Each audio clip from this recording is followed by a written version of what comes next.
Hello everyone and welcome back to my kitchen. So today let's talk mac and cheese. I'm going to give you my secret to make the best, creamiest baked mac and cheese. So listen, I know that it can almost be overwhelming when trying to find a good recipe for mac and cheese because there's just so many out there, whether it's stovetop, slow cooker, or a baked mac and cheese.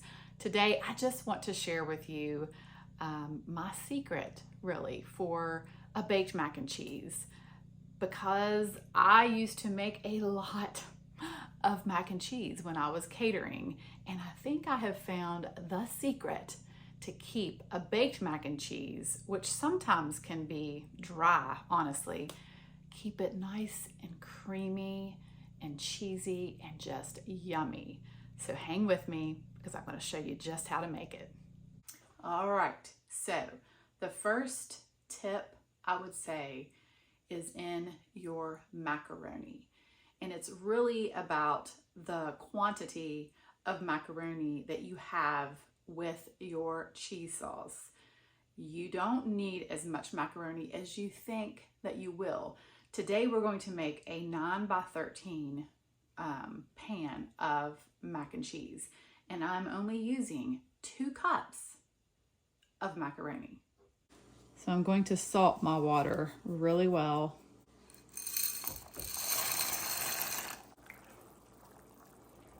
All right, so to this macaroni, I'm going to add 2 tablespoons of butter.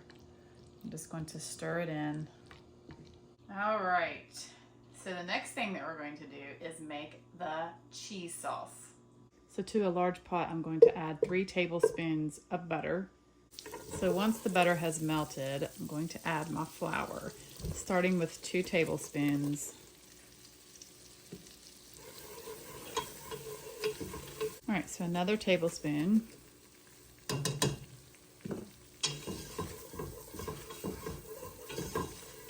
Just gonna let the flour cook out just a little bit so it doesn't have that raw flour taste.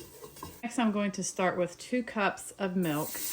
Now I'm using a 2%. And I'm just going to whisk till that flour is incorporated.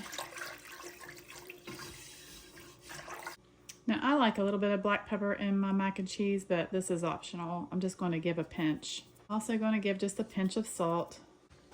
And I'm going to add a 1/2 teaspoon of smoked paprika.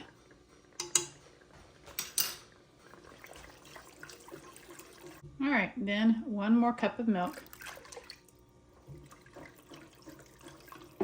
Next, I'm going to add 8 ounces of a cubed Velveeta cheese. Now, I know that this is controversial. Some people don't like using processed cheese, but I just think that this makes the creamiest mac and cheese.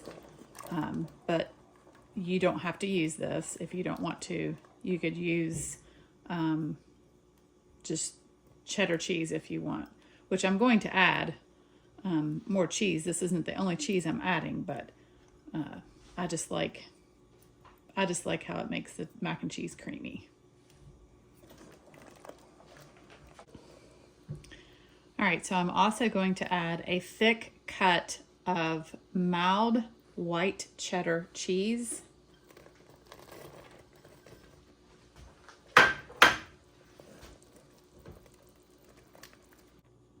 And then I'm going to add 1 cup of just a shredded mild cheddar cheese.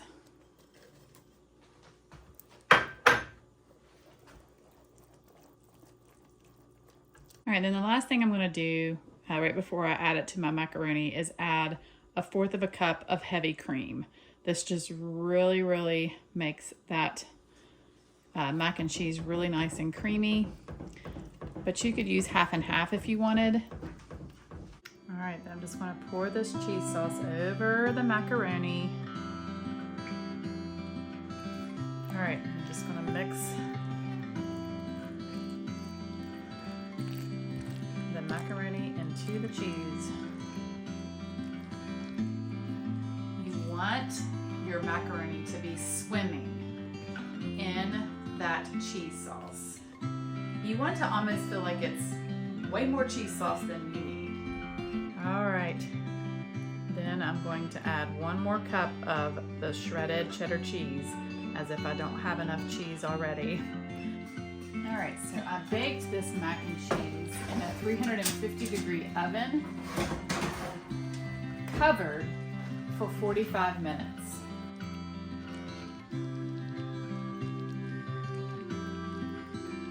All right, so it is the moment of truth. I cannot wait to show you this mac and cheese.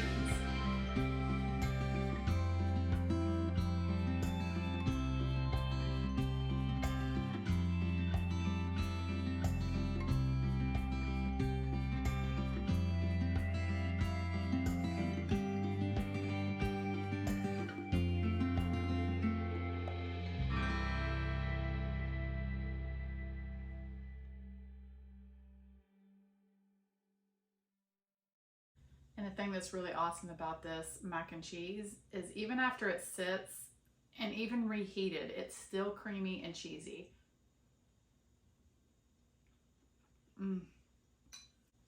There's nothing worse than a dry mac and cheese, and this is definitely not dry. Well, I can tell you this, once you start eating it, you cannot stop. It's so delicious. Well, thank you all so much for watching. If you've enjoyed this video, please give me a big thumbs up, and don't forget to subscribe for more delicious recipes. God bless, and I will see you next time.